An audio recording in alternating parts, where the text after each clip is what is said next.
ముకుంద బ్రతికే ఉందని తెలిసి కృష్ణ మురారీలను ముకుంద నుంచి కాపాడుతున్న ఆదర్శ్. ఇంతకు ఏం జరిగింది? అసలు ముకుంద బ్రతికే ఉందన్న విషయం ఆదర్శ్ ఎలా తెలుసుకున్నాడు? కృష్ణ మురారీలను ముకుంద నుంచి ఆదర్శ్ ఎలా కాపాడుతున్నాడు? ఇదంతా కూడా వీడియోలో చూసి తెలుసుకునేద్దాం. కృష్ణ, ముకుంద, మురారి అప్కమింగ్ ఎపిసోడ్స్ లో ఏం జరగబోతుందో ముందుగా తెలుసుకోవాలి అనుకుంటే వీడియోని లైక్ చేయండి, ఛానల్ ని సబ్స్క్రైబ్ చేసుకోండి, పక్కనే ఉన్న బెల్ సింబల్ లో ఆల్ పై క్లిక్ చేయండి. ఇలా చేయడం వల్ల అందరికంటే ముందుగా చూడవచ్చు. మొత్తం మీరు చూసుకున్నట్లయితే ముకుంద చనిపోయిందని ఇంకా అందరూ కూడా నమ్మి ఇంకా పరుగున హాస్పిటల్ దగ్గరికి అయితే వెళ్తారు. ఇంకా అప్పటికే అక్కడ శ్రీనివాసరావు ఉండడంతో ఇంకా ముకుంద చనిపోయింది, అదంతా మీ వల్లే జరిగింది, మీ వల్లే నా బిడ్డ చనిపోయింది, మీరు ఎవరు నా బిడ్డను చూడడానికి వీల్లేదు, మొహం కూడా గుర్తుపట్టలేనంతగా నా బిడ్డ మారిపోయింది అంటూ ఇంకా శ్రీనివాస్ అయితే ఎంతగానో బాధపడుతూ ఉంటాడు. ఒక్కసారి చూస్తాం బాబాయ్ గారని చెప్పాను కానీ ఏం చూస్తావు కృష్ణ, నీ మాటలు నమ్మి నా బిడ్డ మారుతుందని నమ్మాను, కానీ నా బిడ్డ శాశ్వతంగా దూరమైపోయింది, ఇక మీరంతా సంతోషంగా ఉండండి, వెళ్ళిపోండి ఇక్కడి నుంచి అంటూ ఇంకా అందరినీ పంపించేసరికి ఇంకా అందరూ కూడా ఇంటికి వెళ్ళిపోతారు. ఇంకా శ్రీనివాస్ అయితే అక్కడున్న శవాన్ని తీసుకుని దహన సంస్కారాలన్నీ కూడా పూర్తి చేసి ఇంటికి వచ్చేసరికి ముకుంద ఇంట్లో కూర్చుని ఉండడం చూసి ఒక్కసారిగా షాక్ అయిపోతాడు. ముకుంద, నువ్వు నిజంగా చనిపోలేదా అని చెప్పాను కానీ ఎలా చనిపోతాననుకున్నావు నాన్న? నేను ఎందుకు చనిపోవాలి? అయినా నేను ఏం తప్పు చేశానని చనిపోవాలి?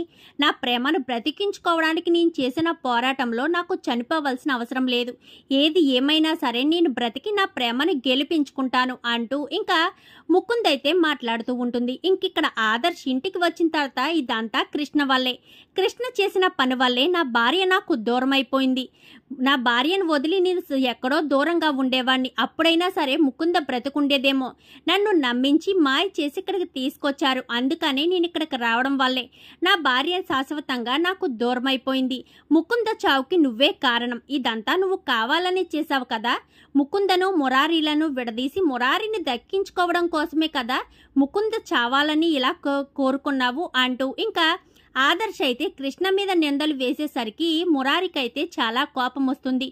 నువ్వు తెలిసి తెలుసుకోకుండా మాట్లాడొద్దు, అసలు నీకు ముకుంద గురించి ఏం తెలుసు అనగానే నా భార్య గురించి నీకేం తెలుసు అని చెప్పి ఇంకా ఆదర్శ్ అయితే మురారి ఇద్దరు కూడా గొడవ పడుతూ ఉంటారు. ఇంకా రేవతి అయితే వాళ్ళిద్దరినీ విడదీసేసరికి నేను ఇంట్లో ఒక్క క్షణం కూడా ఉండనంటూ ఇంకా ఆదర్శ్ చాలా కోపంగా బయటికి వెళ్ళిపోతాడు. ఇంకా వెనకాలే వెళ్ళి ఆపే ప్రయత్నం చేస్తారు కానీ ఆదర్శ్ మాత్రం ఆగడు. ఇంకా అలా కొంచెం దూరం వెళ్ళిన తర్వాత అక్కడ మామయ్య గారి పరిస్థితి ఎలా ఉందో, కన్న బిడ్డ దూరమైపోతే ఏ తండ్రి అయినా బాధపడతాడు కదా, అసలు మామయ్య గారికి నేను ఎటువంటి తప్పు చేయలేదని, నా మీద ఎటువంటి కోపం పెంచుకోవద్దని మామయ్య గారితో మాట్లాడాలి అనుకుంటూ ఇంకా శ్రీనివాస్ ఇంటికైతే వస్తాడు ఆదర్శ్. ఇంకా లోపల ముకుంద ఇటు శ్రీనివాస్ ఇద్దరు కూడా మాట్లాడుకుంటూ ఉంటారు. మరి ఇప్పుడు ఏం చేద్దాం అనుకుంటున్నావు? నువ్వు చనిపోయావని అక్కడ మీ రేవతి అత్తయ్య ఎంతగానో బాధపడుతూ ఉన్నారని చెప్పాను కానీ అదంతా నటన అన్న, వాళ్ళు ఎందుకు నేను చనిపోతే బాధపడతారు, చాలా సంతోషపడతారు, ఆ కృష్ణ మురారి నన్ను అంత అవమానిస్తారా? ఆదర్శిని తీసుకురావద్దు అని ఎంతెలా చెప్తున్నా కానీ నా మాట వినిపించుకోకుండా నేను ఏదో సైలెంట్గా ఉన్నంత మాత్రాన ఆదర్శ్ అంటే ఇష్టమని కృష్ణ మురారి ఇద్దరు కూడా వెళ్ళి ఆదర్శను తీసుకొచ్చేశారు. నా ప్రేమ విషయం మురారికి ఎంతేలా చెప్తున్నా గానీ అర్థం చేసుకోకుండా నన్ను అందరిలోనూ ఆ కృష్ణ మురారి కలిసి అంతలా అవమానించినందుకు వాళ్ళని వదిలిపెట్టను, వాళ్ళని సర్వనాశనం చేసేంత వరకు నేను ఇలాగే ముసుగు వేసుకుని దాక్కునే ఉంటాను అని చెప్పనేసరికి నువ్వు చాలా తప్పు చేస్తున్నావు ముకుంద, ఇప్పటికే మురారిని ప్రేమించి తప్పు చేశావు, నిన్ను పెళ్లి చేసుకున్న నీ భర్తను ప్రేమించాలి, పెళ్లి కాకముందు నీ ప్రేమ నిజమైనదే కావచ్చు కానీ నీ పెళ్ళయిన తర్వాత నువ్వు ఆదర్శనే కదా ప్రేమించాలి అని చెప్పనేసరికి నేను ఎందుకు ప్రేమించాలి?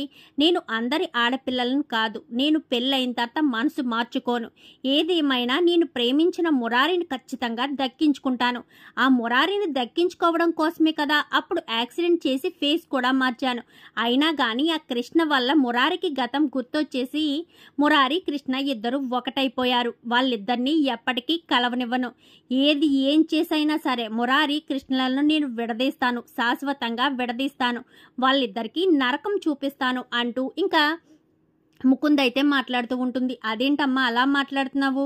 ఇప్పటికే నువ్వు చేసిన పని వల్ల ఇంతవరకు వచ్చింది, ఇంట్లో వాళ్ళెవరికి మనశ్శాంతి లేదు, ఆదర్శ్ కూడా నీ గురించి ఎంతగానో బాధపడుతున్నాడు. ఏం చేశాడు నాన్న ఆదర్శ్ నా గురించి బాధపడడానికి? పెళ్ళైన వెంటనే నేను ఫస్ట్ నైట్ రోజున మురారితో ఫోన్ మాట్లాడుతూ ఉంటే నన్ను ఒక్క ప్రశ్న కూడా అడగకుండా వెళ్ళిపోయాడు. మళ్ళీ ఇప్పుడు వచ్చి నాతో ప్రేమగా మాట్లాడాలనుకున్నాడు. వాడు ఎప్పుడూ నా ప్రేమ కోసమే ఎదురు చూశాడు తప్ప నేను ఎప్పుడూ బాధపడుతూ ఉంటే చూడలేదు. అలాంటి ఆదర్శని నేనేమీ చేయను. ఈ కృష్ణను మురారిని మాత్రం ఎట్టి పరిస్థితుల్లోనూ వదిలిపెట్టను. వాళ్ళకి ఏదొకటి చేసి ఖచ్చితంగా వాళ్ళని ముప్పు తిప్పలు పెట్టి 3 చెరువుల నీళ్లు ఖచ్చితంగా తాగిస్తాను. వాళ్ళని వదిలిపెట్టను. నన్ను ఎంత బాధ పెట్టినా కృష్ణ ఎలా సంతోషంగా ఉంటుంది, కృష్ణను వదిలిపెట్టను అంటూ ఇంకా ముకుంద మాట్లాడిన ప్రతి మాట కూడా ఆదర్శ్ విని ఒక్కసారిగా షాక్ అయిపోతాడు. ఇక్కడ ముకుంద బ్రతికే ఉంది. నేను ఇదంతా కృష్ణ చేసిందని అనుకున్నాను. కృష్ణది ఎటువంటి తప్పు లేదన్న విషయం నాకు అర్థమవుతుంది. ముకుంద మనసులోని చాలా కుట్రుంది. అప్పుడు ముకుందే మురారి కృష్ణలను వేరు చేయాలని చూసింది. ఇప్పుడు మళ్ళీ అలాగే చేస్తుంది. వాళ్ళని నేను కాపాడుకోవాలి అని చెప్పి ఇంకా ఆదర్శ్ అయితే అనుకుంటాడు. ఇంకా శ్రీనివాస్ ఎప్పుడెప్పుడు బయటకు వస్తాడా అని ఎదురు చూస్తూ ఉంటాడు. ఇంకా శ్రీనివాస్ అయితే కూరగాయలు తీసుకొస్తానని చెప్పి ఇంకా బయటకైతే వస్తాడు. అలా బయటకు వచ్చిన శ్రీనివాస్ని అయితే ఆదర్శ్ కలుస్తాడు. ఏంటి బాబు ఇలా వచ్చావనగానే, మీరు కంగారు పడకండి మావయ్య, ముకుంద బ్రతికే ఉందని మీరిద్దరూ మాట్లాడుకోవడం అన్ని విషయాలు నేను విన్నాను. నేను ఇప్పుడు ఆ విషయం గురించి ప్రస్తావించడానికి రాలేదు. జరిగిందేదో జరిగిపోయింది. కృష్ణ ఎటువంటి తప్పు చేయలేదన్న విషయం మీకు కూడా తెలుసు. కృష్ణ ముకుందను మార్చాలని ఎంతగానో ప్రయత్నించింది. కానీ ముకుంద మాత్రం మారడం లేదు. అది మీకు కూడా అర్థమవుతుందని చెప్పనగానే, అవును ఆదర్శ్, ఖచ్చితంగా కృష్ణ చాలా మంచిది.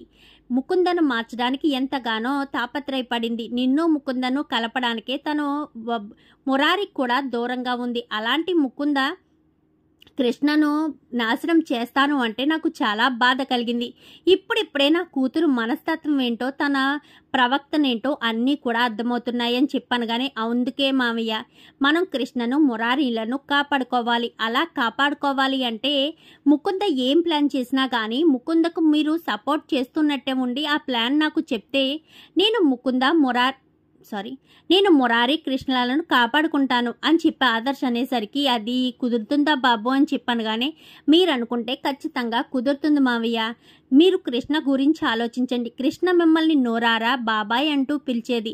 అలాంటి కృష్ణను మీరు బాధ పెట్టకూడదు కదా మావయ్య గారు అని చెప్పాను. కానీ సరే ఆదర్శ్, నీకు ఎప్పటికప్పుడు నేను ముకుంద ఏం ప్లాన్ లేస్తుందో అన్నీ నీకు వివరంగా చెప్తాను. నువ్వు కృష్ణ మురారీలను కాపాడుదుగానే అని చెప్పనేసరికి, సరే మావయ్య గారు అని చెప్పి ఇంకా ఆదర్శ్ అయితే వెళ్ళిపోతాడు. ఇంకా ముకుంద్ అయితే ఏదో ఒక ప్లాన్ చేసి మురారీలకు కృష్ణకు యాక్సిడెంట్ జరిపించాలని ఎన్నో రకాల ప్లాన్లు అయితే వేస్తుంది. ప్రతి ప్లాను కూడా శ్రీనివాస్ ద్వారా ఆదర్శ్ అయితే తెలుసుకుని ఇంకా కృష్ణని మురారీని అయితే కాపాడుకుంటూ వస్తాడు. మరి ఈ విషయం తెలిసిన ఆదర్శు ఎప్పటికైనా ముకుంద బ్రతికే ఉందన్న విషయం బయట పెడతాడా, లేక మురారి గాని కృష్ణ గాని ముకుంద బ్రతికే ఉందన్న విషయాన్ని తెలుసుకుంటారా? మరి భవానీ ఇంటికి వచ్చిన తర్వాత ముకుంద చనిపోయిందన్న విషయం వింటే కృష్ణకు ఎలాంటి శిక్ష వేస్తుంది? ఇదంతా కూడా రాబోయే ఎపిసోడ్స్లో చూసి తెలుసుకునేద్దాం. మా వీడియో కనుక మీకు నచ్చినట్లయితే వెంటనే లైక్ చేసి మా ఛానల్ని సబ్స్క్రైబ్ చేసుకుని పక్కనే ఉన్న బెల్ సింబల్లో ఆల్ పై క్లిక్ చేయండి. ఇలా చేయడం వల్ల అందరికంటే ముందుగా చూడవచ్చు.